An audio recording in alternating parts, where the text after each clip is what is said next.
खुलुमबाय नोंथांमोनखौ बड' पाब्लिसिटी निउस चेनेलाव बरायनानै लाग्रोनाय जाबाय। दिनै आं नोंथांमोननो मोननैसो खौरां लानानै फैदों। दिनैनि गिबि खौराङाव दं इन्डु भुटान कम्फु असु चेम्पियनशिप 2024 आव सनानि मेडेल देरहानो हादों चिरांनि सासे लाइमोना। गोबां नाजानायनि गेजेरजों गिबि खेब मुलुगनां थाखोआव बादायलायनानै सनानि मेडेल देरहानो हादों।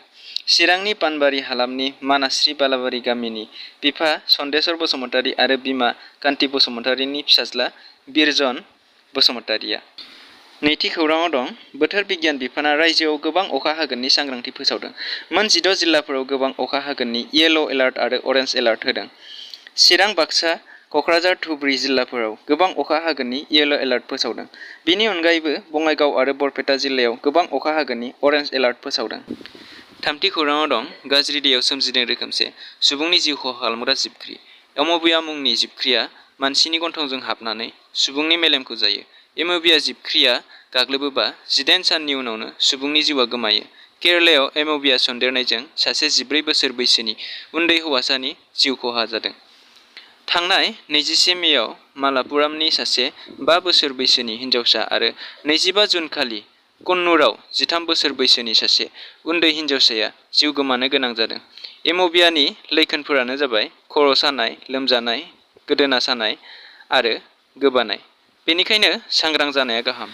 ब्रैथि खौराङाव दं दिनै फेसबुकआव एनिथिं एमजिनि सायाव गाज्रि रोखोमै लिरनानै मोनसे पस्ट होदों टाइगार अफ बिटिआर फेसबुक एकाउन्टआ। हाबानि 6 दान 6 साननि उनावनो सासे उन्दै गथ'खौ जोनोम होग्रा होननानै गाज्रि रोखोमै लाजिफोनांदों। बाथि खौराङाव दं भारतनि आन्डार-20 फुटबल हानजायाव सेलेक्सन जानो हादों बर'नि सानै लाइमोना। नेपालाव खुंनो गोनां मुलुगनां साउथ एशियान फुटबल फेडारेसन चेम्पियनशिपआव गेलेगोन बर'नि सानै लाइमोन गोगोमसार गयारी आरो मनबिर बसुमतारीया।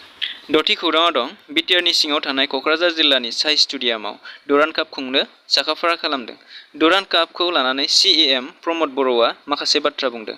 गाहाय खुंगिरि प्रमद बर'आ फोरमायथिनाय बादिब्ला डुरान्ड कापनि थाखाय सा-सानजा रायजोआव गिबिसिन क'क्राझाराव स्मार्ट स्टेडियाम बानायनाय जादों।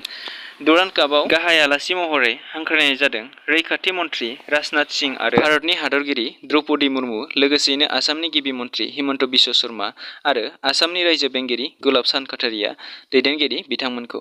फैगौ 11 जुलाइनिफ्राय बिटिआरनि दरबा जिल्लाफोरनि गेजेराव बे डुरान्ड काप फुटबल बादायलायनाया जागोन होननानै बिटिआरनि गाहाय खुंगिरि प्रमद बर'आ बुंथिनानै होदों।